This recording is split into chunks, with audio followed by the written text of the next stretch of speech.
Silchar news 24 আপনাদেরকে স্বাগতম জানাই। আজ হলো 5 এপ্রিল শনিবার। আজকের কয়েকটি বিশেষ গুরুত্বপূর্ণ খবর নিয়ে আসলাম। এর প্রথম খবরটি হলো ওয়াকফ বিল নিয়ে দেশ জুড়ে প্রতিবাদ আরম্ভ হয়েছে। উত্তরপ্রদেশের 40টি জেলায় পুলিশ হাই অ্যালার্টে রয়েছে এবং বিহারের জেডিইউ দল থেকে 7 জন মুসলিম নেতা দলত্যাগ করে। সমান সময়ে দেশের প্রতিটি রাজ্যে ওয়াকফ সংশোধনী বিলের বিরুদ্ধে জনগণেরা তীব্র প্রতিবাদ জানিয়ে প্রদর্শন করিতেছে। কলকাতা এবং আহমেদাবাদেতে পোস্টার জ্বালানো হয়েছে। তার সঙ্গে উত্তরপ্রদেশেতে ওয়াকফ সংশোধনী বিলের সমর্থনকারী এক ব্যক্তিকে মারপিট করা হয়েছে। তারা হয়তো জানেন, লোকসভায় ওয়াকফ সংশোধনী বিল গৃহীত হওয়ার পর রাজ্যসভার সদনেতে ওয়াকফ সংশোধনী বিল পাশ করা হয়েছে। রাজ্যসভাতে ওয়াকফ সংশোধনী বিলের পক্ষে 128টি ভোট হয়েছে এবং ওয়াকফ সংশোধনী বিলের বিপক্ষে 95টি ভোট পড়েছে। তার ফলে রাজ্যসভাতে ওয়াকফ সংশোধনী বিল পাশ করা হয়েছে। এবার কেন্দ্র শুধু রাষ্ট্রপতির সহির অপেক্ষায় রয়েছে। ওয়াকফ সংশোধনী বিলেতে রাষ্ট্রপতির সহির পর দেশেতে নতুন আইন লাগু হয়ে যাবে। ওয়াকফ সংশোধনী বিল রাষ্ট্রপতির কাছে পৌঁছার আগেই দেশেতে ওয়াকফ সংশোধনী বিলের বিরুদ্ধে প্রতিবাদ আরম্ভ হয়েছে। তার সঙ্গে মুসলিম পার্সোনেল ল বোর্ডের তরফ থেকে রাষ্ট্রপতির সঙ্গে তৎকাল বৈঠকের আহ্বান জানানো হয়েছে। এদিকে মুসলিম নেতা আসাদুদ্দিন ওয়াইসি ওয়াকফ সংশোধনী বিলের বিরুদ্ধে সুপ্রিম কোর্টেতে পৌঁছেছেন। লোকসভায় ওয়াকফ সংশোধনী বিল পাশ হওয়ার সময়তে আসাদুদ্দিন ওয়াইসি ওয়াকফ সংশোধনী বিলের কপি ছিড়িয়ে দিয়েছিলেন। সভায় আসাদুদ্দিন ওয়াইসি জানিয়েছেন, ওয়াকফ সংশোধনী বিল হলো মুসলিমদের বদনাম করার জন্য। এবার আসাদুদ্দিন ওয়াইসি ওয়াকফ সংশোধনী বিলের বিরুদ্ধে সুপ্রিম কোর্টেতে হাজির হয়েছেন। এদিকে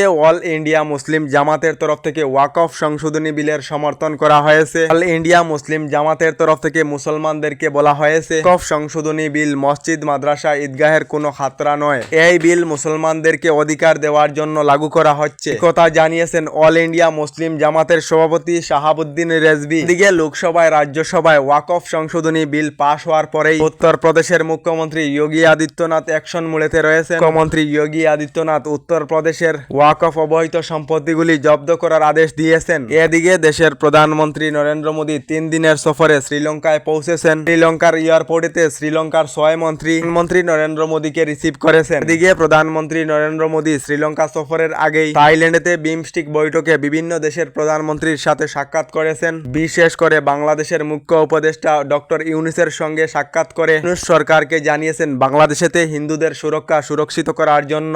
এদিকে প্রথম বৈশাখ থেকে আসামের সকল সরকারি কার্যতে মিয়া ভাষাকে বাধ্যতামূলক করা হবে বলে জানিয়েছেন মুখ্যমন্ত্রী।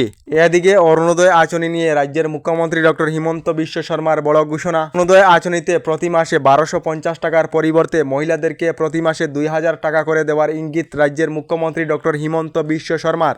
এদিকে রেশন কার্ড না থাকা রাজ্যের লাখ লাখ লোকেদের জন্য এসেছে একটি ভালো খবর। গতকাল রাজ্যের মুখ্যমন্ত্রী doctor Himanta Biswa Sarma ration card না থাকা সকলদের জন্য করলেন বৃহৎ ঘোষণা। মুখ্যমন্ত্রী ডক্টর হিমন্ত বিশ্ব শর্মা জানিয়েছেন, আগামী সেপ্টেম্বর মাসেতে রাজ্যের হাজার হাজার লোকেরা আবার লাভ করিবেন নতুন রেশন কার্ড। মূল্যের চাউলের সঙ্গে সুলভ মূল্যেতে লাভ করিবেন প্রয়োজনীয় সামগ্রী। রেশন কার্ড না থাকা সকলদের জন্য গতকাল এই বৃহৎ ঘোষণা মুখ্যমন্ত্রী ডক্টর হিমন্ত বিশ্ব শর্মার। এদিকে উচ্চতর মাধ্যমিকের প্রথম বর্ষের সকল পরীক্ষা বাতিল করা হয়েছে। মাধ্যমিকের প্রথম বর্ষের পরীক্ষা পূর্বেই প্রশ্ন পাশের কারণে বাতিল করা হয়েছিল। এবার পঞ্চায়েত নির্বাচনের জন্য উচ্চ মাধ্যমিকের প্রথম বর্ষের সকল পরীক্ষা বাতিল করা হয়েছে। উচ্চ মাধ্যমিকের প্রথম বর্ষের পরীক্ষা বাতিলের কথা জানিয়েছে আসাম রাজ্যিক বিদ্যালয়ের শিক্ষা পরিষদ।